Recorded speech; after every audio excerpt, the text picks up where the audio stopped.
Buenas tardes, estamos con el profesor Marlon Mendoza y vamos a realizarle unas 4 preguntas sobre la pornografía. Gracias por la entrevista, profesor Marlon.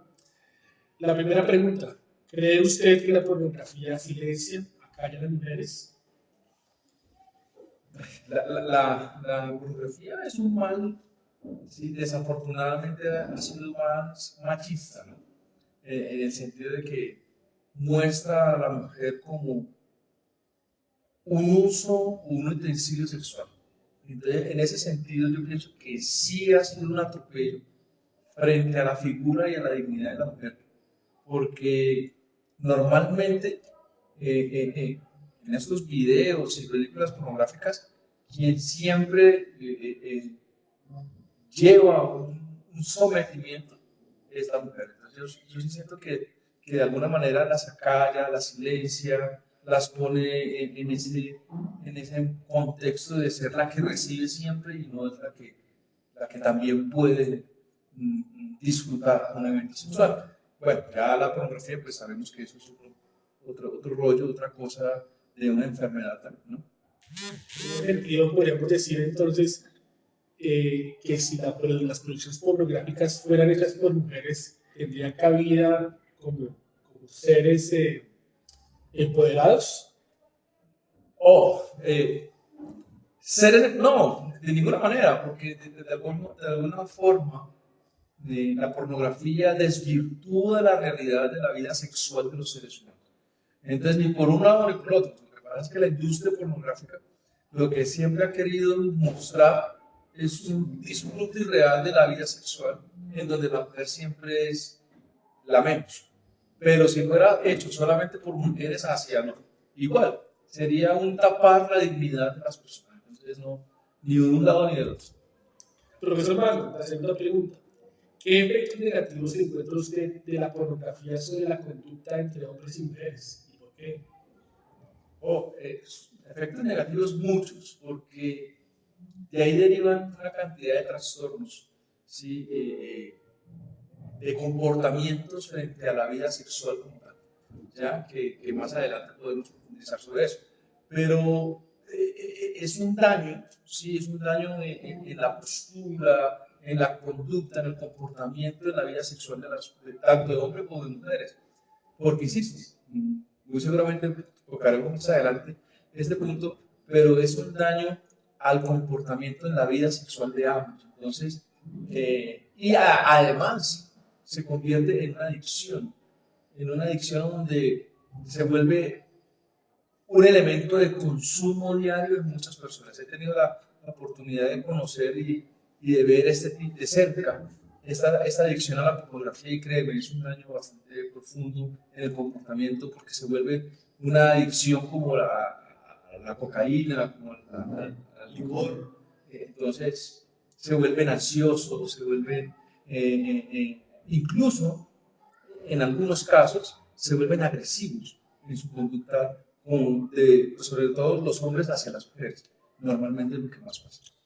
Entonces también podríamos pensar que ese daño tendría que ver con la imagen que tenemos de la mujer a tener un referente pornográfico o la imagen que tiene la mujer del hombre. Es decir, ese referente que es la pornografía dañaría también la imagen que tenemos sobre la dignidad, sobre el derecho a la individualidad, es decir, a la imagen del ser como tal. Sí, total, porque se convierte en un abuso de la libertad del otro, ¿sí? En donde ya esos encuentros sexuales ya deja de ser una sexualidad amplia en el sentido de la palabra, sino que es un uso. Yo te uso para mi momento de placer y ya no. Entonces, también daña, rompe, fractura todo lo que es la dignidad de la persona, tanto en hombres como en mujeres. Bueno, profe Mario, creo que usted ya me respondió parte de la tercera pregunta, entonces vamos a la cuarta. ¿La pornografía tergiversa la naturaleza de los encuentros sexuales o revela su verdadera naturaleza? ¿Por qué? Según la médico psiquiatra Marian Rojas Estapel, en uno de sus libros, ella hace una radiografía muy interesante sobre cómo la pornografía daña y tergiversa los encuentros sexuales entre hombres y mujeres.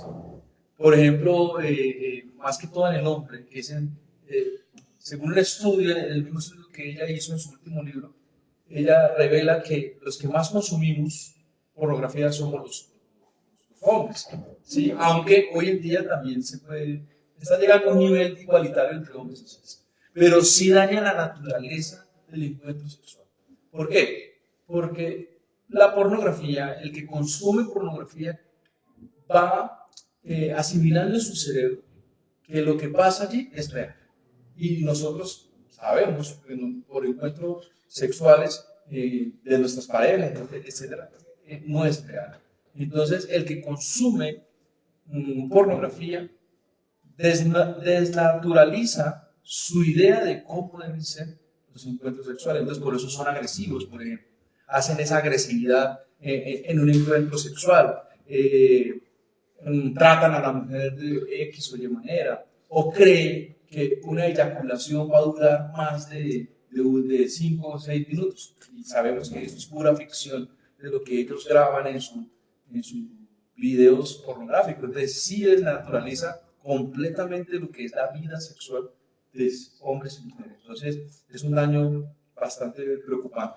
Vamos a hablar que las convenciones de ese mundo fantasioso que la pornografía puede trasladarse al mundo real, es decir, actuar con convenciones de unos videos pornográficos en el mundo real. Sí, claro, y eso es lo que ellos creen, que así mismo como pasa en el video, debe pasar en la vida real.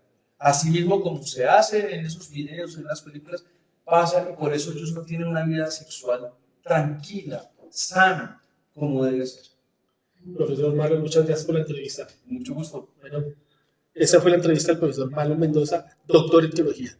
Buenas noches, estamos con el profesor Julián Celis y vamos a hacerle algunas preguntas sobre el tema de la pornografía. Profesor Julián, la primera pregunta. ¿Cree usted que la pornografía silencia o acalla a las mujeres? ¿Por qué?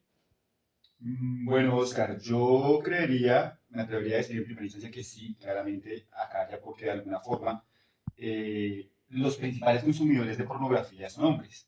En esa medida está constituido desde el imaginario, la idea de poder satisfacer todos estos deseos masculinos. Sin embargo, digamos que en la era en la que vivimos valdría la pena preguntar las mujeres cómo se ven representadas en la pornografía, las mujeres consumidoras de pornografía, que se sienten calladas. Bueno,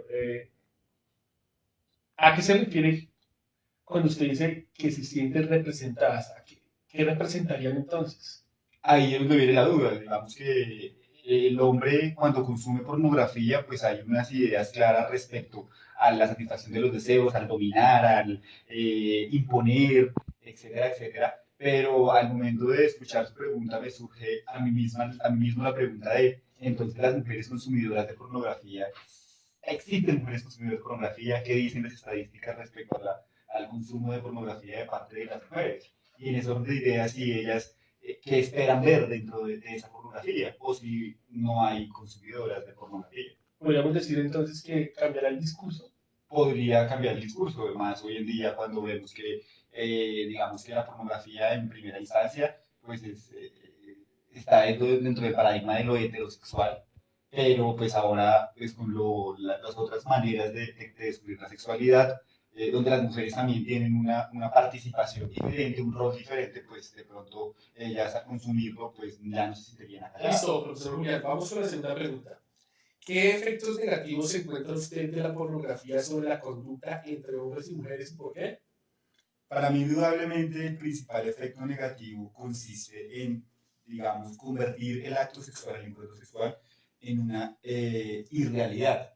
Es decir, donde todos ven reflejados, o las personas en su pornografía ven reflejado el acto como algo en el que dista mucho de lo que realmente puede llegar a ocurrir o de lo que realmente pasa en un encuentro de dos personas, pues dentro de su intimidad común. Entonces, a mí el efecto negativo creería yo que es vivir, tanto para hombres y mujeres, vivir en un mundo totalmente de ficción que no tiene ninguna relación con la realidad y en esa medida, pues todos los actos carecen de sentido, diría yo, desacralizados, desmitificados, pasaría simplemente a ser algo transaccional y no tendría un sentido, pues, dentro de lo que yo consideraría, pues real, donde haya una conexión entre las personas. Entonces, a los ojos de las personas que no consumen pornografía, estas personas consumidoras de pornografía estarían, digamos, viviendo bajo una quimera, una realidad como atravesada por una ficción. Me atrevería a decir que sí, que claramente. Digamos que en este caso, esa ficción y esa irrealidad, pues adolece también de un fundamento, de un sentido. Simplemente, como lo digo, es algo transaccional, rápido, efímero. Entonces, viviría como me atrevería a decir en un sinsentido, si se vale la palabra. La tercera pregunta, profesor Julián. ¿Cree usted que hay diferencia en cómo la pornografía afecta a hombres y mujeres? Yo creo que sí, debe haberla. No podría yo definir en qué consiste esa diferencia. Pero solo el hecho de decir que tenemos psicología, una psicología, un desarrollo totalmente diferente en cuanto a hombres y mujeres, yo me atrevería a decir que sí. Lo conecto con la primera respuesta de la pregunta que usted me hacía, y es el hecho de que indudablemente podría yo decir como hombre que el consumo de pornografía puede llevar, no sé, a problemas de precocidad, podría llevar a problemas de incontinencia, podría llevar a, digamos, diferentes tipos de conductas también un poco más superficiales de ver la relación con la otra persona, sea hombre, sea mujer, pero pues no sabría yo con claridad en cuanto a la mujer. Que creo yo, si se me permite, sería interesante una investigación, o nunca he leído nada ni he visto nada al respecto de cómo la pornografía afecta directamente a la mujer, la psicología de la mujer. Vamos con la última pregunta, profesor Julián. ¿La pornografía tergiversa la naturaleza de los encuentros sexuales o revela su verdadera naturaleza? ¿Qué cree usted y por qué? Bueno, Oscar, pues como hemos venido hablando a lo largo de la entrevista, yo creo que sí, indudablemente lo tergiversa. Digamos que ahí recurro un poco a mi experiencia, más que a mi conocimiento.